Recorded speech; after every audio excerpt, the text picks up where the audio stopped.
Amigos y amigas de la República, ¿cómo están? Muy buenas tardes, bienvenidos a una nueva edición de Fuerte y Claro. Hoy, miércoles 7 de enero, nos conectamos por acá a las 3 de la tarde y ya estamos listos para todo lo que va a ser el programa de hoy. Que además a partir de hoy vamos a implementar un sistema en el que queremos que ustedes sean cada vez más partícipes de ese programa. Y para eso, hoy vamos a tener una encuesta especial, ya les voy a decir cuál es, a raíz del tema del día. No se olviden, antes de comenzar, que por favor, para que este programa llegue a más personas, siempre contamos con sus likes, con sus comentarios y con sus compartidos. Y por supuesto, cada vez que interactúen por acá, yo los voy a estar leyendo. Vale, Cris, ¿cómo están esta tarde, queridas? Hola Manu, por aquí vamos a presentar Por formalmente ante la comunidad de Fuerte y Claro a Cris, que nos está ayudando aquí en producción. Cris, por favor, tu saludo a toda la comunidad. Hola, ¿qué tal? Hola, Manu. Hola, Cris, ¿cómo estás? Gracias por sumarte al equipo. Yo quiero que todos se presenten, por favor, Vale. Todo Todos el nos vamos a equipo de presentar. Fuerte y Claro tiene que Todo el presentarse equipo. ante la audiencia. A mí ya me conocen. Yo soy Valeria Valeria. Yo soy Cristina. Hola, yo soy David, Centricaster. Hola, David. Por aquí, ¿quién está? Bien. Shay. Oli, soy Shirley. Hola, Shir. Por allá atrás está Dani. Dani, Eso. volviste, Dani Boy. En sonido está Shaoni, por favor, Shaoni. Hola, Ahí Shaoni, está todo el ¿cómo equipo que estás? saca adelante Fuerte y Claro. Bien, y chicos, muchas gracias. Y en piso sí, está Alexandra acá está Ale y Danilo. y Danilo. Ale está por acá, no sé si la ven, bueno, está ahí metidilla. No podemos poncharla porque ya vamos a activar la cámara del set Bien, próximamente. Ale y Danilo nos acompañan para que vean todo este equipo de jóvenes profesionales que día a día sacan adelante Fuerte y Claro y con quienes nos conectamos todos los días desde las 3 de la tarde. Hoy nos toca estar ahí con cafecito porque además, Vale, esta es la hora en la que uno termina de almorzar, viene a hacer programa y entonces está como, pero no, agarramos nuestro cafecito y si no hay café, créeme que las noticias que vamos a narrar hoy van a despertar su indignación. Hoy vamos a hablar de una congresista que a mí en particular me parece que suma todas las fichas para autodenominarse o para que la ciudadanía la perciba como una persona violenta, casi lindando las actitudes delincuenciales, o bueno, lo que ha hecho recientemente en realidad sí delincuencial. Me estoy refiriendo a Kira Alcaraz. Esta congresista ya tiene antecedentes de haber amenazado a periodistas, de haber proferido insultos, de haber tenido comentarios sexistas y ahora recientemente está siendo denunciada por un inspector de Sutran a quien la congresista nada más y nada menos cacheteó, es decir, lo agredió físicamente. ¿Qué fue lo que pasó? Para poner un poquito en contexto la situación. La congresista está siendo denunciada por este fiscalizador de Sutran que ha preferido, por supuesto, mantener el anonimato porque tiene mucho temor de las represalias, luego de que éste estuviera cumpliendo con su labor. Estaba trabajando en un operativo en el que, tal y como su puesto indica que tiene que hacer, detenía a los vehículos, a una serie de vehículos, sobre todo en particular a los que, según su registro, tienen multas. ¿Qué sucedió?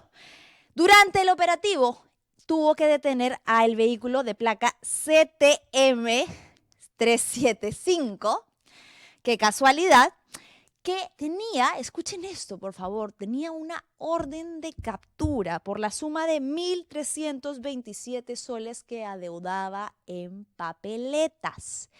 En ese momento no hay imágenes aún, o al menos no se han hecho públicas, pero lo que sucede es que el inspector le señala a la congresista que se encontraba presente, estaba al interior de este vehículo, que iba a registrar el operativo y que además tenían que llevarse el carro al depósito. ¿Por qué? Porque eso señala la ley.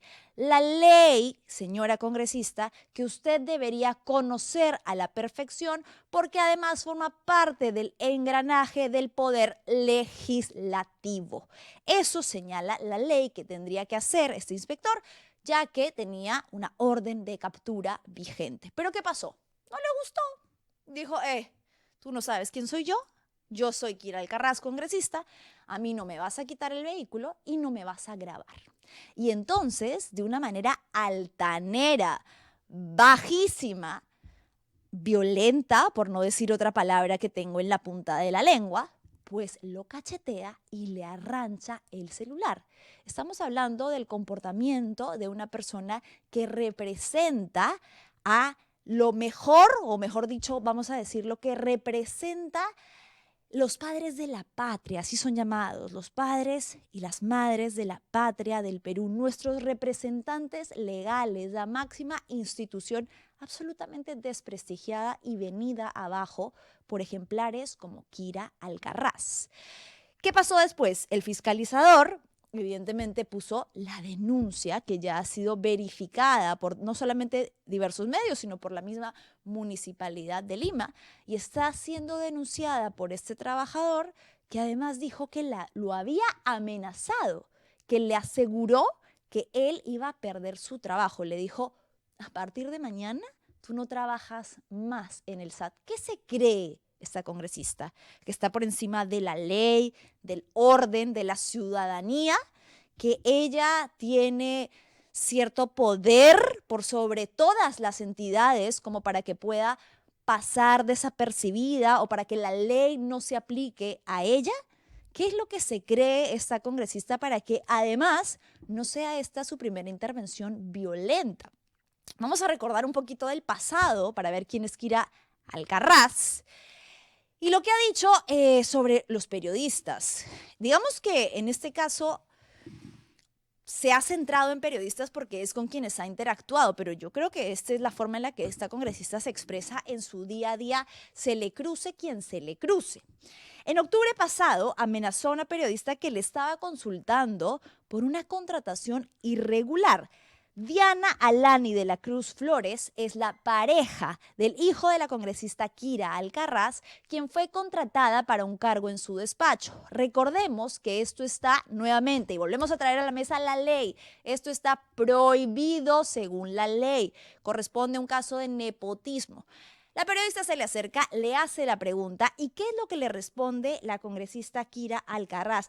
Lejos de dar explicaciones, lejos de contestar, así estuviese ella molesta, como corresponde al cargo, a la investidura de lo que representa como una congresista, le dice, voy a leerlo como lo dijo, no estoy alterada, porque si yo estuviera alterada, mamita, tenlo por seguro que te estamparía contra la pared. Por eso es que todavía sigues viva, mi amor. Ese es el nivel, señores y señoras. Ese es el nivel con el que una congresista de la República se expresa ante una periodista que le hace una pregunta además una pregunta completamente pertinente sobre un cargo que había sido asignado a una persona cercana a su entorno familiar, algo que está prohibido. Y tenemos otra también, otro de los episodios en los que ella hace una generalización, ¿no? Y dice, bueno, entonces yo también podría decir que todos los periodistas son una mierda. Esa fue la palabra que dijo. Ahí está. Kira Alcaraz vuelve a atacar a la prensa. Todos los reporteros son una mierda. La congresista protagonizó un nuevo exabrupto, una forma muy sutil de decir un episodio violento, agresivo, infame, vergonzoso, al responder a un reportero con un insulto que quedó registrado en vivo y se volvió viral, reavivando las críticas por sus antecedentes de agresiones verbales contra la prensa. Esto es solo una pequeña muestra, creo que ella suma ya muchas públicamente, ¿no? Pero no es la única ni la primera vez que vemos a los congresistas reaccionar de esta manera, no solo ante la prensa, sino en general en episodios de su vida, ¿no? Tenemos los mochasueldos, tenemos en los casos de las congresistas que han sido captadas cortándole las uñas de los pies, ¿no? Esto son actitudes que corresponden a la ética que un congresista debería sostener. Tenemos a una invitada del día de hoy. Ella es Silvana Salazar y es socióloga, con quien yo quiero conversar un poquito para tratar de comprender estos contextos violentos y qué es lo que implica o qué es lo que nos quiere decir de nuestra sociedad, si es que es cierto o no lo que dicen, que los congresistas representan o muestran, reúnen las peores actitudes de nosotros los peruanos. Si sí, si no, ¿qué opina ella? Cuéntanos, ¿está conectada, vale, querida Silvana Salazar? Hola Silvana, ¿cómo estás?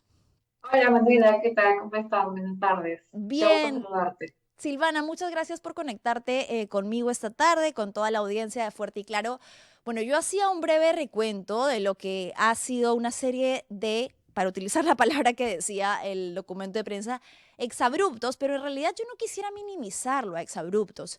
Son actitudes y expresiones violentas que una congresista ha tenido hacia otras personas, otros peruanos, otros ciudadanos, en el ejercicio de su labor cotidiana. Cuando una periodista está cumpliendo con su trabajo y le hace una pregunta, cuando un reportero la aborda y le hace otra, y en este caso, cuando alguien que pertenece a la misma institución a la que ella, es decir, en el engranaje del Estado, la detiene y ella, de manera prepotente, lo golpea y lo amenaza. Se dice mucho, se habla un poco de la violencia contenida en los peruanos, pero yo no quisiera creer que esto es una representación de quienes nosotros somos. ¿Cómo ves tú un poco el panorama?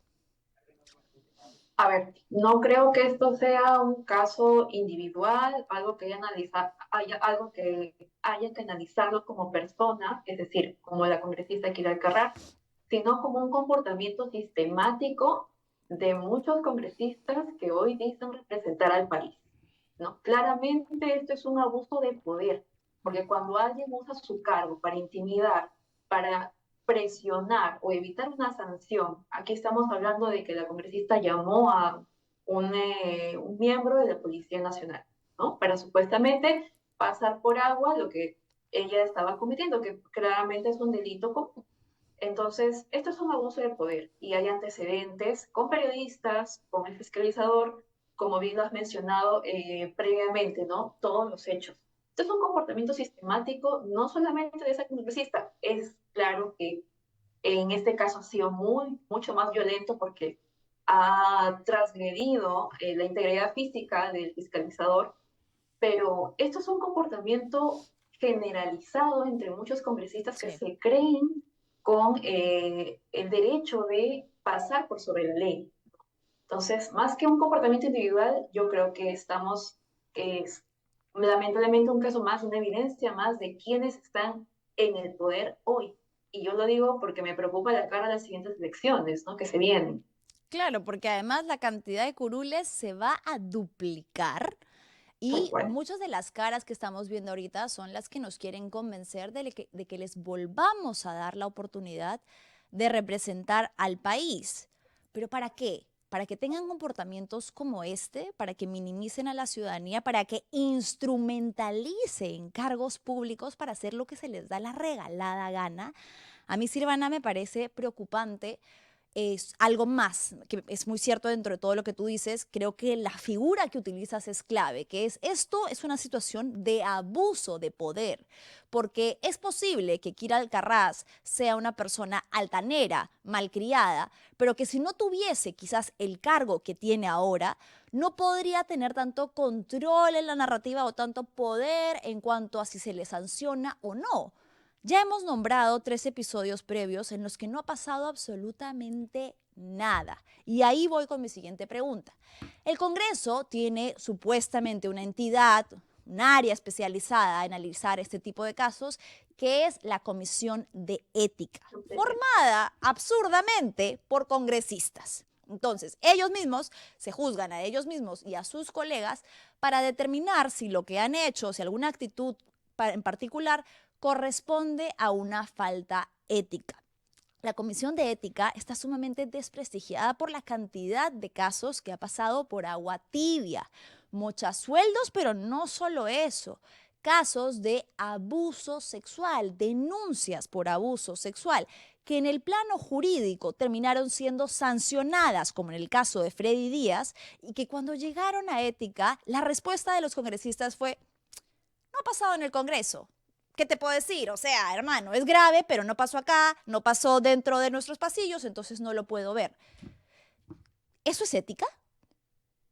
Es preocupante y es contradictorio como quienes mismos los que cometen estos delitos y se creen impunes ante la ley forman parte de esa comisión, ya que ella misma pertenece a la comisión de ética. Entonces, es contradictorio cómo no se está juzgando esto de manera imparcial, no hay una entidad que pueda de manera imparcial, que valga la redundancia, juzgar estos casos que han pasado desde la red de prostitución, que está en Congreso, hasta casos de abusos de poder que los vemos en el día a día como mechas sueldos, el caso de la conquista que tenía a su trabajador, un funcionario público, a la orden del día para que le haga la pedicure, y ahora el tema de la congresista Kira, ¿no? Que se va con su fiscalizador y la amenaza de que incluso se puede quedar sin trabajo. Y esto es muy preocupante porque somos nosotros mismos quienes escogemos estos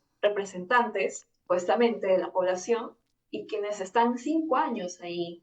Y no hay cómo sacarlos, porque genera estabilidad, ellos deciden quiénes se quedan, quiénes se van. En el caso de la inestabilidad política que hemos vivido con los presidentes que hemos estado teniendo hasta hoy. Tenemos un presidente que va a estar unos meses y luego se va a ir. Y finalmente, quienes están quedando ahí son ellos, los congresistas, ¿no? Y el porcentaje de desaprobación a los que ha llegado es altísimo, 95%, Manuel. Entonces, en el contexto que nos encontramos con poca legitimidad, la gente está harta de, ya normaliza estos casos. Totalmente. Los jotorongos, ¿no? Los jotorongos, los muchos sueldos, ya un poco, bueno, llegamos un poco a la gracia, porque es un poco el reír para no llorar. Claro. Pero nos va a tocar ver quiénes están yendo ahora a las elecciones, porque esta congresista entró con un partido, Somos Perú, Sí. luego se fue a Podemos, y ahora no tiene bancada. Está no agrupada. No tiene. Exacto. Entonces, así entran, no importa, yo entro como sea, pero me quedo ahí los 5 años para hacerme de viajes, enriquecerme a costa del sueldo que nos pagan que pagamos todos los peruanos. Y a mi Entonces, es familia, ¿no? En increíble. el caso de Alcarrás, que Exacto. contrató a la novia del hijo. Nepotismo. Caso de nepotismo. Nepotismo, exacto. Entonces, mira, yo sé que, y esto te lo pregunto un poco desde el punto de vista sociológico, yo sé que no podemos esperar que los representantes del legislativo sean seres inmaculados, yo sé, pero ¿no crees que esto también genera un efecto directo en la población, como tú mencionabas, del decir, bueno, si los grandes padres de la patria son estos, si hacen esto, entonces yo ciudadano, ¿por qué no lo voy a hacer? O sea, ¿qué clase de autoridad tienen para emitir cualquier ley mañana si se pasan las leyes por donde no llega el sol? Tal cual. Lo podemos ver en los índices de criminalidad en los cuales estamos, ¿no? Estamos ante una grave crisis de seguridad ciudadana, con altos índices de criminalidad, sicariato. Entonces, si no hay sanción, no existe la ley para los padres de la patria, ¿qué podemos esperar nosotros? Entonces, nos creemos también que en algunos casos estamos fuera de la ley y podemos operar sin ningún tipo de sanción. Pero ojo que a veces la ley se comporta de manera diferente, ¿no? Porque siempre hay casos en los cuales los ciudadanos también caemos en este tipo de salvavidas, ¿no? Que conocemos a tal persona en la policía, que conocemos a tal persona que nos puede ayudar, a tal abogado. Entonces también depende de tu poder adquisitivo, el cual te dice con qué vara vas a ser juzgada o juzgado. Entonces, tal cual, o sea, los congresistas ganan un montón de plata, se han llevado en diciembre bonos, ahorita están felices. Entonces, Forraditos. exacto. Y los ciudadanos que tienen mayor poder adquisitivo también se la pueden librar fácilmente, como hemos visto en casos, ¿no? Casos de atropellos en la vía pública y que se han librado. Entonces, definitivamente la ley no es igual para todos. No, Y en eso este es país menos. Y creo que en el Congreso valdría la pena analizar cómo es usado la manera de trampolín para personas, digamos que en el común, ¿no? En el ciudadano común muchas veces utiliza el tema del ascenso económico, para empezar a ejercer una serie de conductas clasistas, para empezar a autoasumirse como superior de cierta manera al resto de ciudadanos. Y en el Congreso muchas veces lo que ha sucedido es que esa autoasunción de ser un ser superior no viene tanto por el ingreso económico que empiezan a percibir, que evidentemente sí aumenta y mejora su situación y se puede ver en el incremento de sus propiedades y de los bienes que registran, sino también como que les da o creen que les da cierto estatus, no sé si social dirías tú, pero muchos congresistas parece que toman el estar en el Congreso como si recibieran un manto de impunidad y empiezan a no volverse, porque probablemente sean así en su día a día, pero a destilar clasismo, a destilar machismo, a creerse superiores al ciudadano, a creer que están por encima de la ley. Efectivamente, Manuela, hasta donde sé, Kira proviene pues de un entorno donde creo que era mototaxista, ¿no? Tenía como que un grupo de mujeres, donde en su barrio bailaban y todo eso. Entonces tiene como una historia que ya llevó para su campaña y todo esto, pero una vez ya en el poder, se ha tomado licencias para poder estar por sobre ellas. Eso. Entonces, tienen otra capacidad adquisitiva, pero lo que no les da es la formación para poder dirigir o encauzar esa representación que se le ha otorgado cuando ha sido elegida. No tienen estudios, ¿no? Aquí el que gana o que saca una curul es el que tiene más espalda, ¿no? Financiera, el que tiene más inversión, el que ha podido colocarse ahí. Entonces, por eso es que cualquiera puede llegar a ser congresista. Y lamentablemente, como ya tienen, digamos, cierto estatus, tienen viajes, entro a la semana de representación, no hay problema, lo hago virtual mi trabajo, en el caso de la congresista Kira Alcaraz. Mientras estoy en la India. Exacto, estaba en la India y ese que perdió el vuelo y que pues por eso no es su culpa, ¿no? No es su culpa. Entonces se sienten con ese nuevo estatus, pero lo que no les da es la formación y la responsabilidad que tienen con la ciudadanía que la ha elegido, con el pueblo que la ha llevado ahí, que ella supuestamente vino desde abajo, ¿no? Como muchos dicen venir desde abajo, pero cuando llegan ahí se vuelven delincuentes, porque esa es la Claro. palabra, Manuel, esa es la palabra. Es delincuente, es una de Sí, sus tal actitudes. cual. Por no decir que es una delincuente, tiene actitudes sumamente delincuenciales. Delincuenciales. Y creo que sí es importante esto para que la población lo tenga en cuenta. Ciudadano, ciudadana, ojo, a quien en el periodo de elecciones te va a decir, yo soy como tú, yo vengo de abajo, yo salí de donde tú saliste, mi familia es parecida a la tuya. Pero en el instante en el que obtiene un curul y un poquito de poder, escupe hacia abajo, mira a los demás así por debajo del hombro y se cree que tiene poder, que está por encima del resto de nosotros, como para maltratar a una persona que simple y llanamente estaba haciendo su trabajo, en el caso de este inspector. Silvana, quería hacerte una última preguntita que tiene que ver con la violencia, ¿no? Se habla mucho de que en el Perú, relacionado también a un tema de salud mental, tenemos la violencia constantemente efervesciendo en la sociedad, que somos una sociedad violenta o que tiende a sí, tener mucha violencia encerrada hasta que en un momento determinado por cualquier cosa explota. ¿Crees tú que puede guardar algún tipo de relación esto, que puede ser cierto que somos o estamos en camino a convertirnos en una sociedad sumamente violenta por falta de atención oportuna en salud mental? A ver, definitivamente estamos en una crisis de salud mental. Eso es un dato real, ¿no? Después de todo lo que pasó con la pandemia, encerrados, digamos, no se podía salir a manifestarse ni de manera recreativa ni de manera política. Entonces, y tras los hechos ocurridos de los últimos 5 años, los últimos ya ahora 6 años, estamos viviendo una permanente crisis política, económica, sanitaria, y todo eso efectivamente puede repercutir en nuestra percepción, en nuestra reacción en el día a día a lo que ocurre.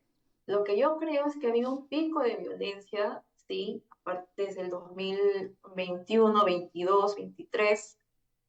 24, 25 lo he sentido un poco menos. El 2025 siento que la gente ya era como más el hartazgo, pero más por redes sociales, más manifestación virtual, que en concreto lo que hemos vivido de los picos de violencia de los años anteriores. Entonces, la ciudadanía ahorita es desconfiada, se siente de manera desconfiada, es también más cínica y cada vez más distante de la política. Sí, Hemos visto que muchos se consideran apolíticos hoy por hoy y sienten que ningún partido, ningún líder les va a dar lo que ellos creen que promete. es el bienestar actual. Entonces sí creo que hay una violencia efervescente, pero no es constante. Ojo, creo que se da por algún momento coyuntural, por alguna situación en específica que, ¡pum!, sale, ¿no? Sale de manera como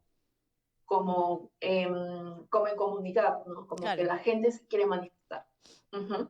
Claro, listo. Bueno, sí, de todas maneras creo que sí, coincido contigo en que, a ver, este comportamiento violento de la congresista no responde a un patrón único ni a que haya sido un lapsus, ¿no? Porque ya ha tenido antecedentes de actitudes prepotentes, pedantes, malcriadas, delincuenciales, Alcarrás. Pero creo que sí lo que ha hecho me remonta y me hace acordar a la reacción que muchas veces tienen los ciudadanos, que también tiene que ver con la autoridad deslegitimada, ¿no? Nos para un inspector y entonces el ciudadano que piensa que lo puede atropellar, la cantidad de ciudadanos que se han llevado por delante inspectores o fiscalizadores, también refleja un poco como ese poco respeto que le tenemos a la autoridad, lo deslegitimada que está la autoridad en nuestro país y sin duda una falta muy grave de respeto para una persona que tan solo cumple con su trabajo. Tal cual, Manuela. Y ahí nomás comentar pequeño que también de manera, digamos, podremos decir el otro lado, ¿no?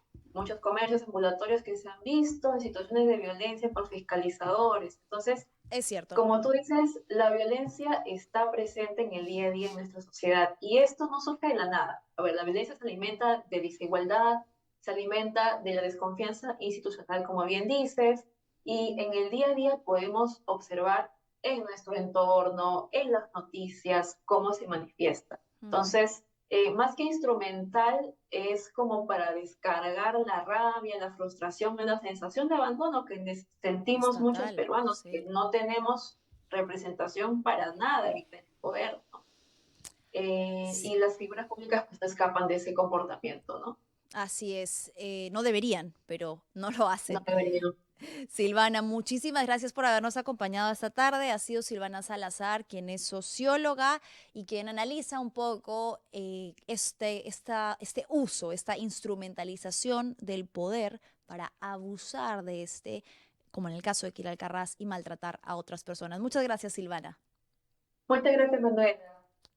Sí, creo que hablar de la violencia es tratar de analizar el sistema complejo de violencias que también nos atraviesan como ciudadanos, las violencias económicas, lo violento que puede resultar para un ciudadano no tener derecho al agua, tener que caminar kilómetros de kilómetros para poder llenar un balde y llevar agua a su casa, no tener luz, no tener servicios básicos, no tener educación de calidad, peruanos que tienen que trasladarse a otras regiones porque tienen un familiar enfermo, porque tienen alguna necesidad o una urgencia de salud. Estamos constantemente atravesados por un sistema absolutamente violento que hace que esa violencia de la que hablábamos con Silvana se convierta en una constante efervescente que muchas veces sale a la luz de las peores maneras. Esto, por supuesto, no puede ser un justificante para que una madre de la patria se comporte de esa manera. Y bueno, ya lo han dicho algunos congresistas, empezando por Fernando Rospigliosi, que sí, que va a ir a comisión de ética, que sin duda van a analizar este comportamiento.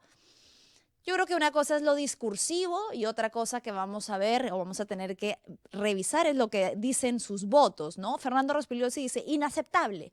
He hablado con el presidente de la Comisión de Ética del Congreso para que asuman el caso. Por un asunto anterior, agresión a periodistas, se votó una sanción, pero plantearon reconsideración. Obvio, pasó por agua tibiecísima. Hay complicidades inadmisibles. Qué bueno que lo diga, qué bueno que lo reconozca para que también vaya revisando un poquito las suyas, señor Rospigliosi. Pero bueno, mis chicas, vamos a pasar al siguiente tema y es que hoy el presidente a toda máquina ha estado ocupado, chicas. No crean que él no tiene chamba, cosas que hacer, no tiene otra cosa que andar visitando espacios de TikToks o remangándose la camisa. No, él tiene reuniones muy importantes. Y el día de hoy recibió a José Antonio Kast, electo presidente de Chile. Tenemos una foto protocolar. A ver, cuéntanos un poco, Valecita o Cris, qué es lo que estamos viendo ahí. Bueno, te cuento que hoy día José Antonio Kast llegó aquí a Perú a reunirse con José Gerí como parte de las reuniones que él está teniendo luego de haber sido elegido como presidente en Chile. Entiendo que como parte de todas las cosas que han hablado ha sido el tema de la inmigración.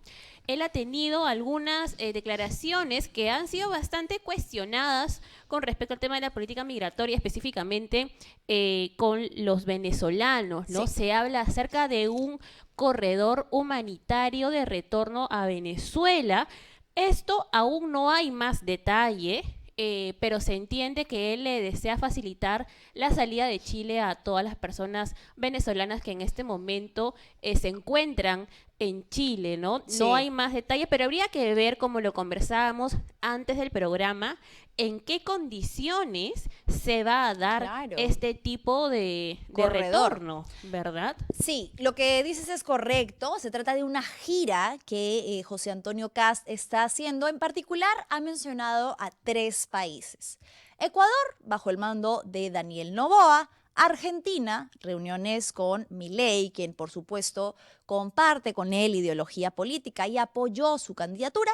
Y también el Perú, con quien ha tenido que encontrarse con el presidente interino José Gerí Oré. Hay 3 aristas principales que Kast mencionó que eran la esencia de esta gira latinoamericana: inmigración ilegal, narcotráfico y crimen organizado. En particular, el tema que más resalta es el de la migración, como tú muy bien decías, Vale. ¿Por qué? Porque además este ha sido el eslogan de campaña de Kast y una de las promesas con las que logró reunir grandes adeptos para obtener la presidencia en Chile.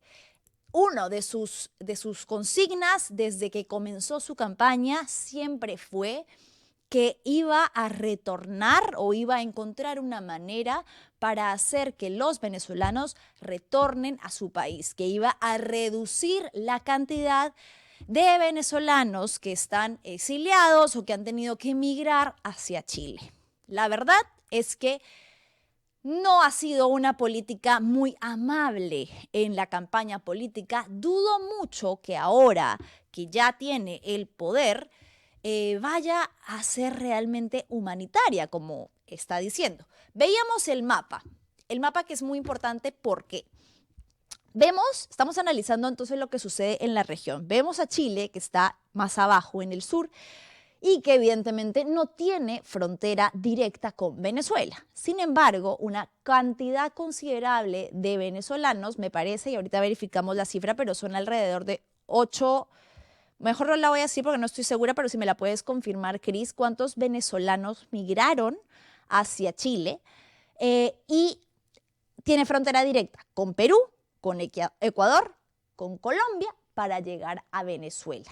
¿Cuál sería el plan? ¿Qué es lo que están hablando los internacionalistas?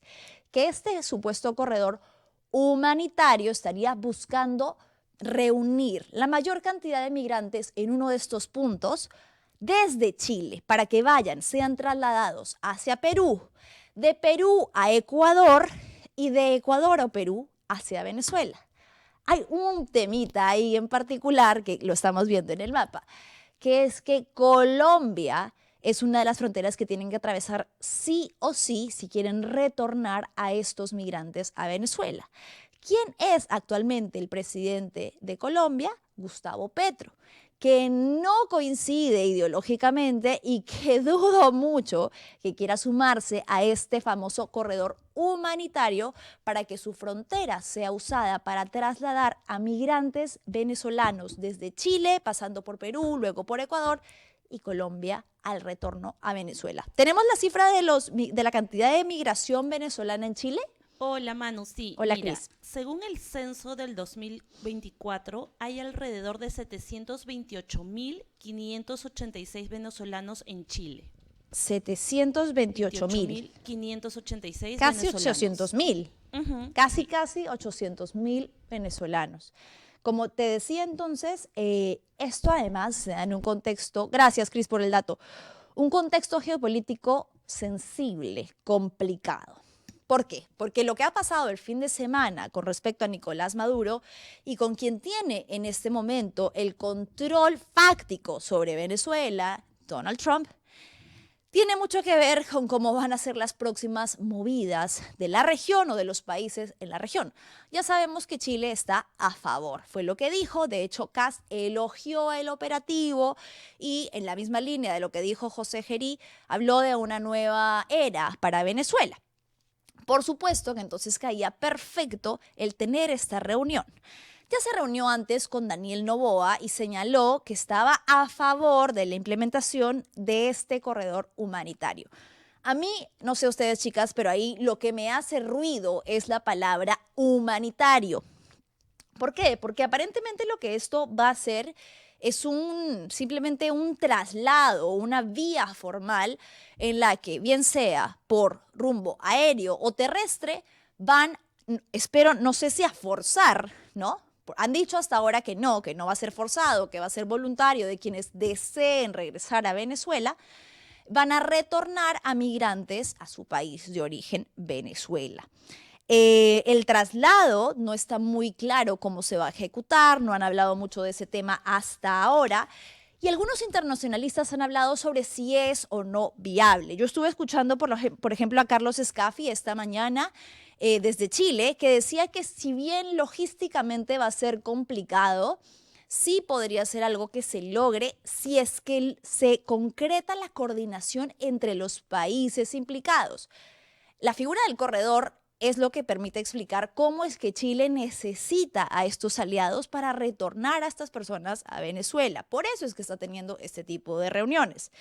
También hablaba desde Perú José Luis Pérez Guadalupe, quien es exministro del Interior y quien contó que él en algún momento había considerado la figura de este corredor humanitario, pero para presos que ya habían cumplido su condena o que iban a regresar a Venezuela.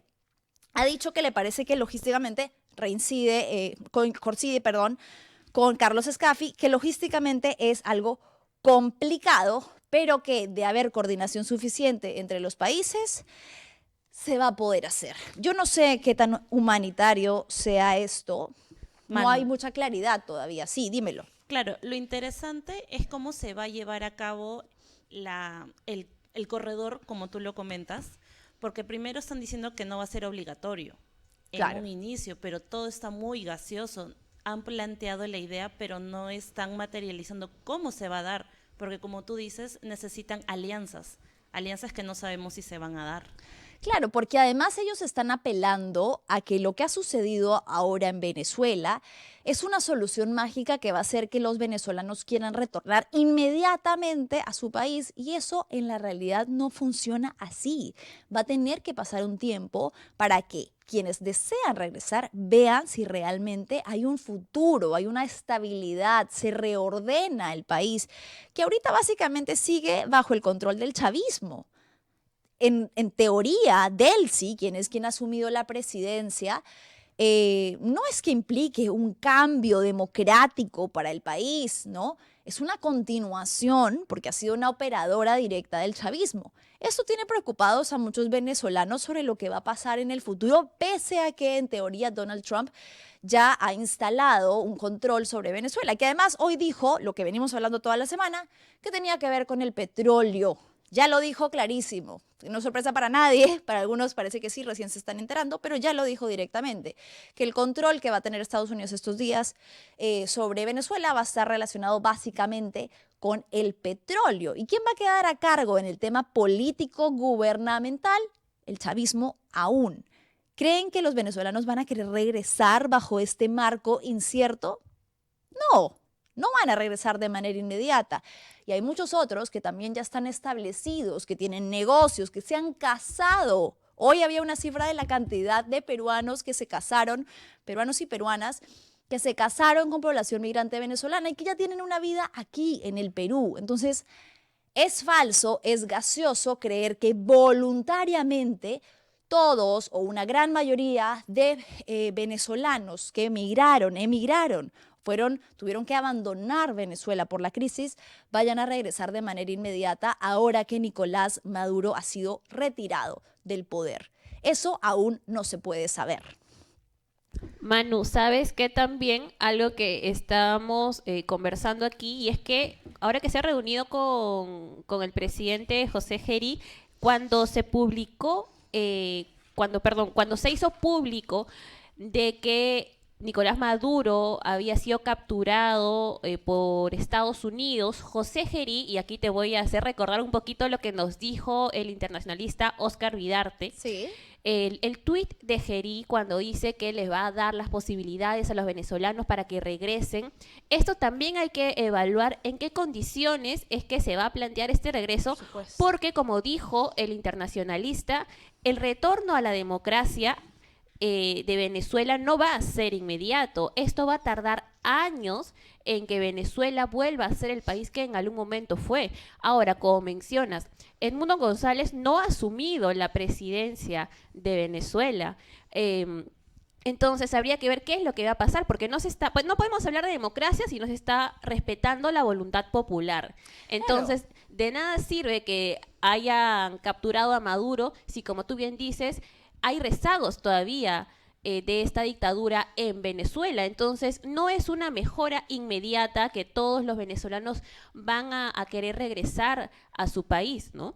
Claro, un corredor humanitario tendría que regirse bajo el principio de la voluntariedad, del deseo de migrantes que quieran retornar al país y que estén buscando la manera de hacerlo de forma segura, sin tener que atravesar fronteras caminando, que espero que tampoco sea parte de los planes que tienen, hacerlos atravesar kilómetros de kilómetros caminando.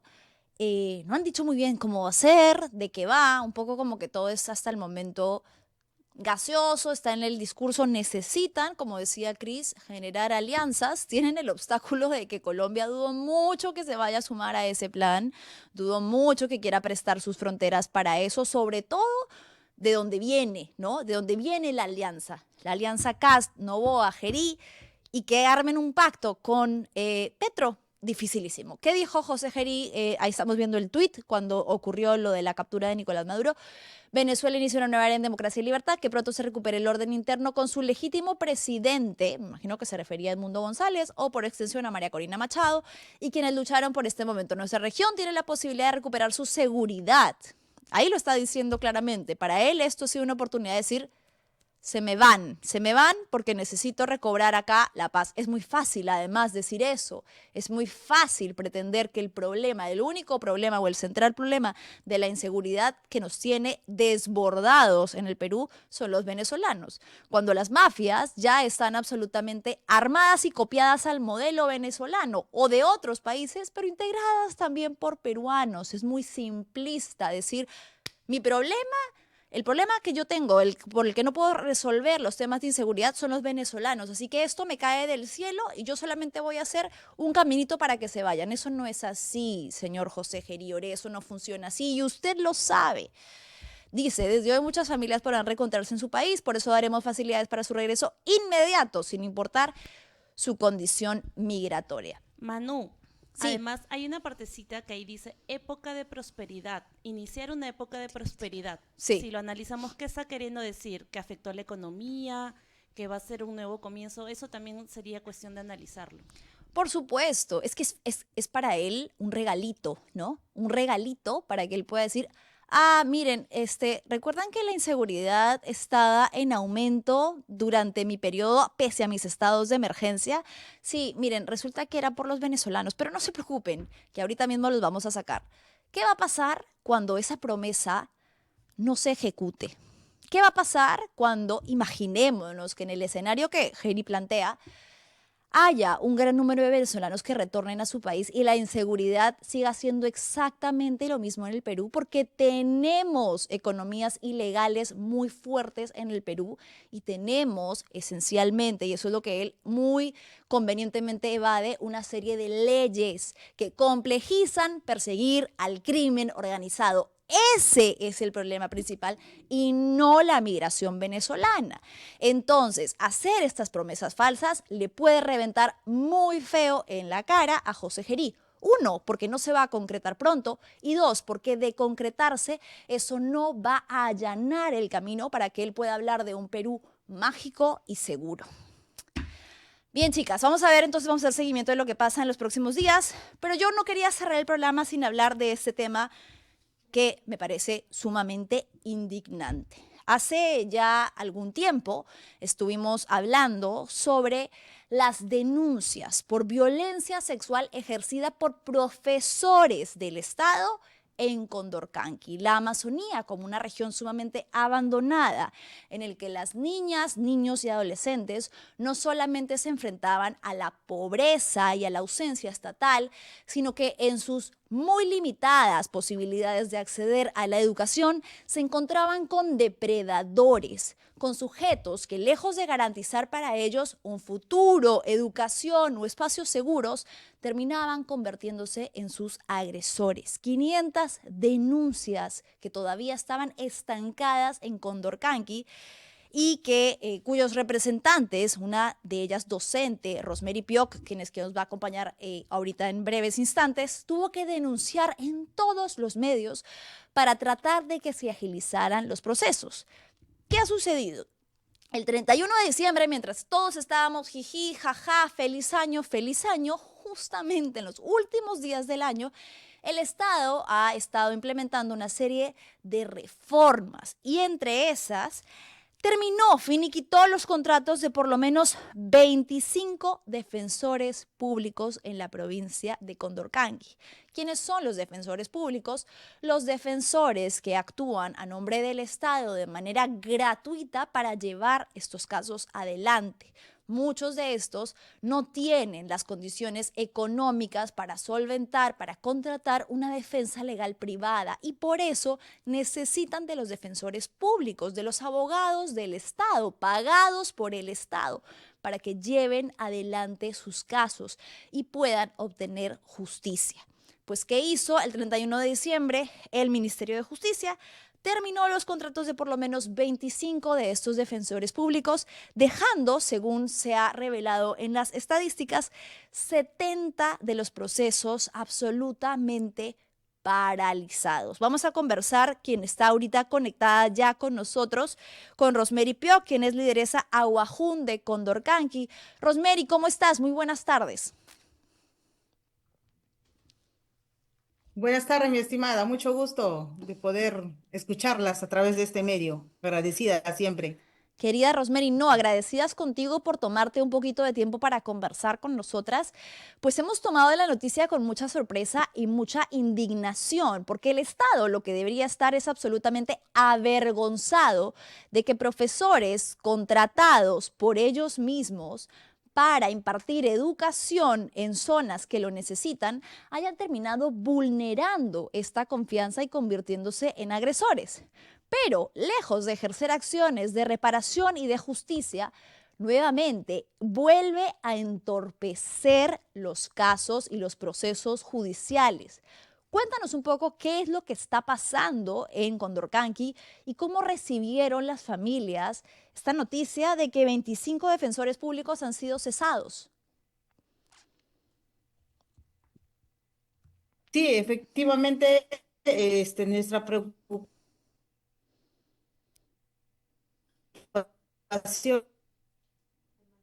Manu, creo que nuestra invitada está teniendo algunos problemas de conexión. Sí. Sabemos que Está en muchas veces la está en cobertura, Condorcanqui. sí, no siempre llega el internet, pero algo que quiero recordar es que luego de la primera denuncia que hizo Rosemary Pioch de los casos de violencia sexual en contra de niñas y también los contagios de VIH, Ujú. estos casos han seguido ocurriendo.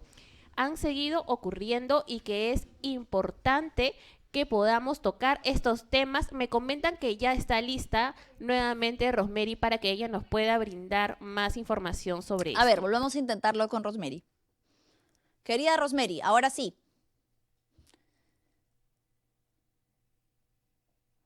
Estás muteada. Activa el micrófono. Hola, Ahora hola. sí, ahora sí, ahora sí.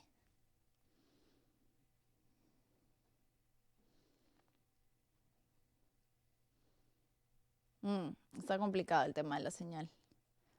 A ver, fíjate, Rosemary, si alguien te puede ayudar con lo de... Hola. Ahora sí, ahora sí. Escucha, escucha. Ahora sí, perfecto. Ok. Ahí está perfecto.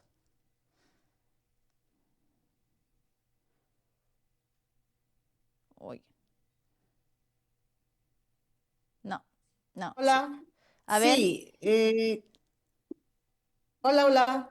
Sí, Rosemary, continúa. Hagamos un último intento. Ya, buenas tardes. Sí, de verdad, agradecerles por este espacio tan importante y también manifestar nuestro rechazo, nuestro malestar de que la Defensoría Pública en Condorcanqui esté en una situación muy crítica en la cual nosotros desde un principio hemos rechazado y hemos dicho por qué cuando recién se denunció, todo el mundo tocaba bombos y platillos y ahora que ya se está haciendo justicia, ¿por qué retirar a todos estos profesionales cuando la zona es vulnerable y necesita de los profesionales que estaban haciendo su trabajo en el territorio? Lo que pasa, también hay que ser claros y enfáticos en el tema de la defensa a los adolescentes, que muchos están cayendo profesionales y no les gusta. Por eso es que tienen el respaldo del Estado. ¿Por qué no decir? Ante este Estado fallido que siempre ha vulnerado los derechos. Nosotras, hace una semana también hemos tenido el acercamiento al Centro de Emergencia Mujer en Condorcanqui, donde también se están despidiendo a 10 profesionales, tanto psicólogos y abogados, y que también no está bien eso. Carecemos de profesionales, ¿por qué? Porque el índice de violencias es muy altísimo y se requiere de todos estos profesionales su participación y la presencia en nuestra provincia de Condorcanqui, señorita. Es lamentable de que ya no se esté contratando el personal y nosotros vamos a exigir desde este medio y si se tiene que hacer las denuncias se va a hacer al Estado porque no podemos quedar sin profesionales, incluso traductores también los han retirado y no es posible. Ayer han violado a una niña de 10 y de 5 años. Hemos pedido el apoyo, la intervención del Centro de Emergencia Mujer, han ido in situ a las comunidades. Esto es todos los días lo que sucede. Hace 5 días han violado también a una especial, padre e hijo, igual a otra niña.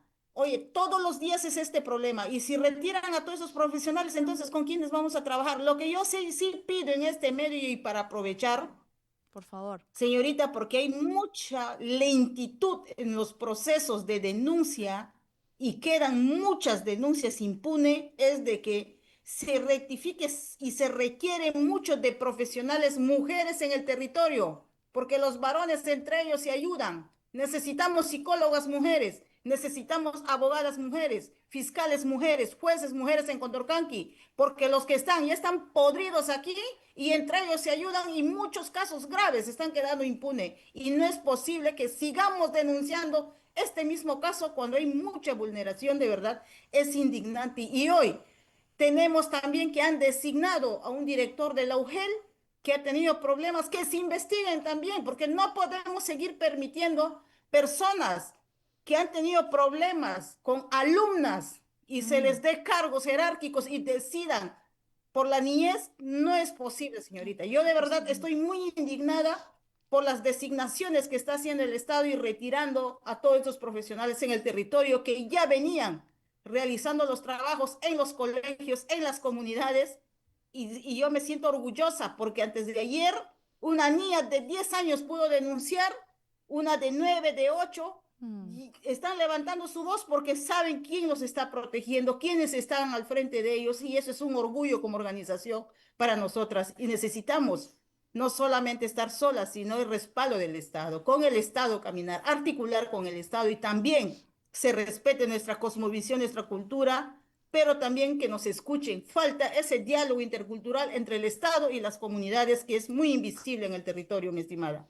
Sí, Rosemary, yo creo que lo que dices es sumamente importante, sobre todo enlazando con esto último que mencionas, ¿no? Para el Estado, siempre el tema de la problemática de abuso sexual en la Amazonía ha sido alejado, muchas veces incluso responsabilizando a las mismas comunidades. Recordemos las infames declaraciones de Morgan Quero, que dijo que este era un tema cultural, que estaba relacionado a prácticas culturales.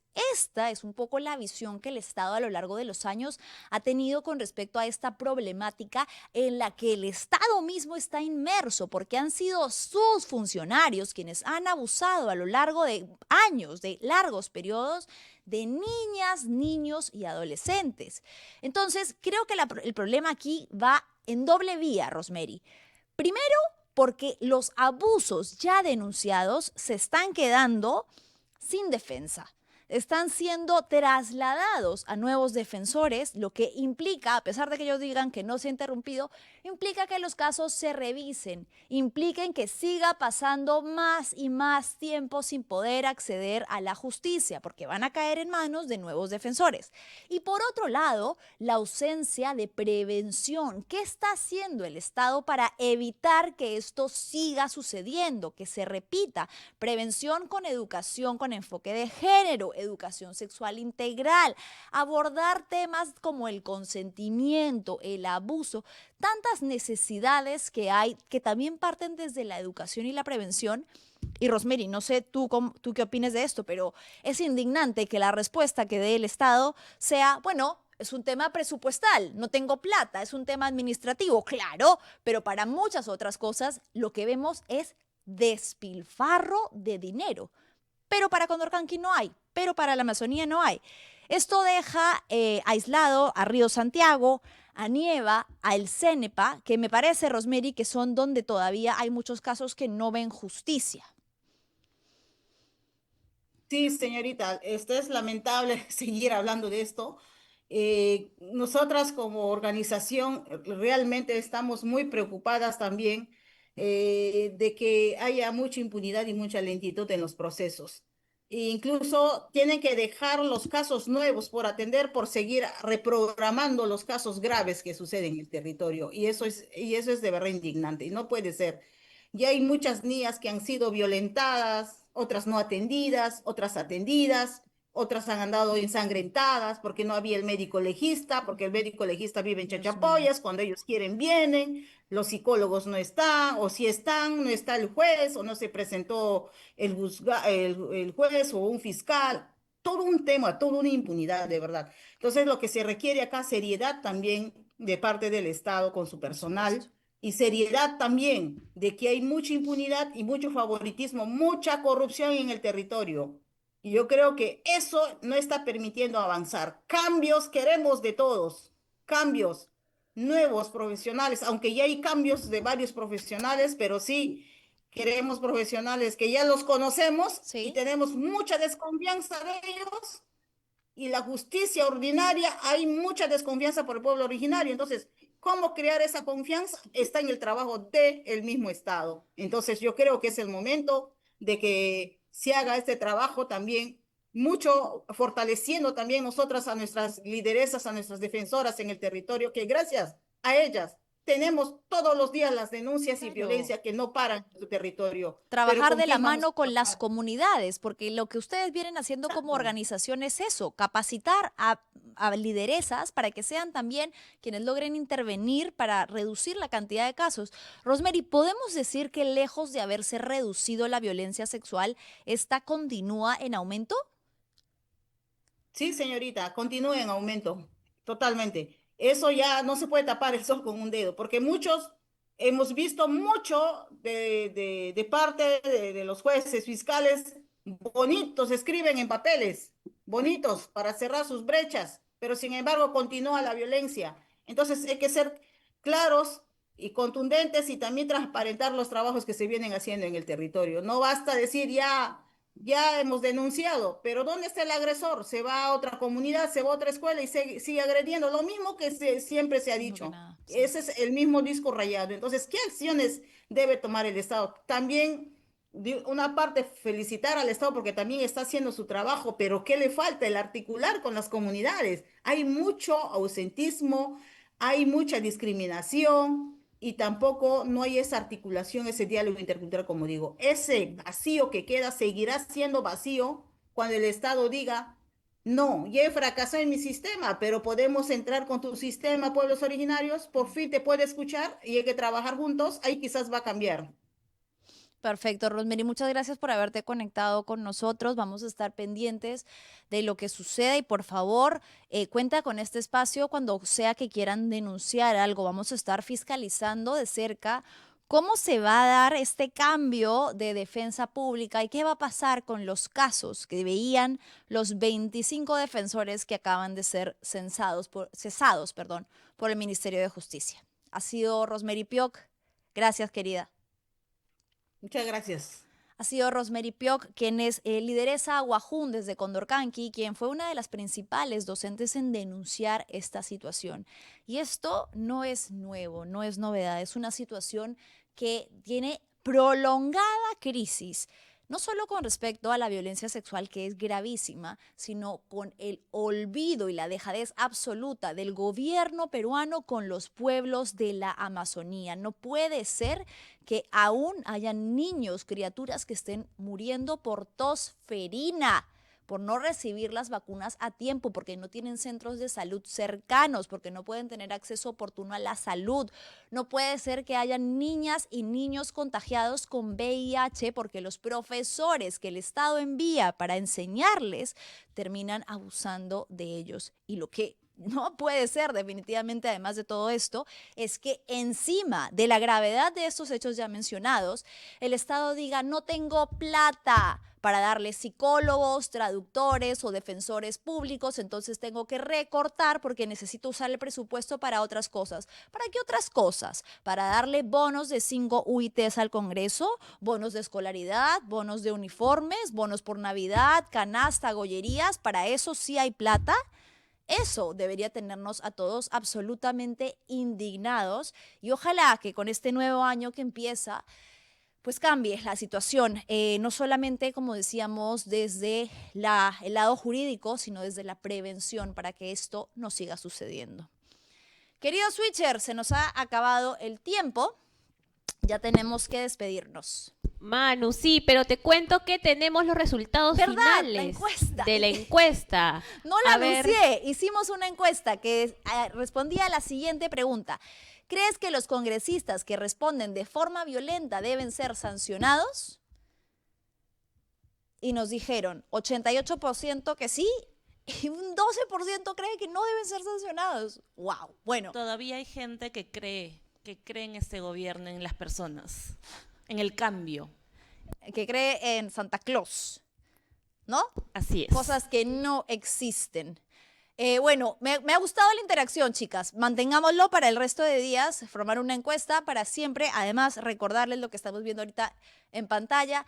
Like, comentarios y compartir ese programa. Y nosotros los esperamos el día de mañana con su cafecito post almuerzo con este equipo maravilloso aquí en Fuerte y Claro de lunes a viernes de 3 a 4 de la tarde. Chau, chau.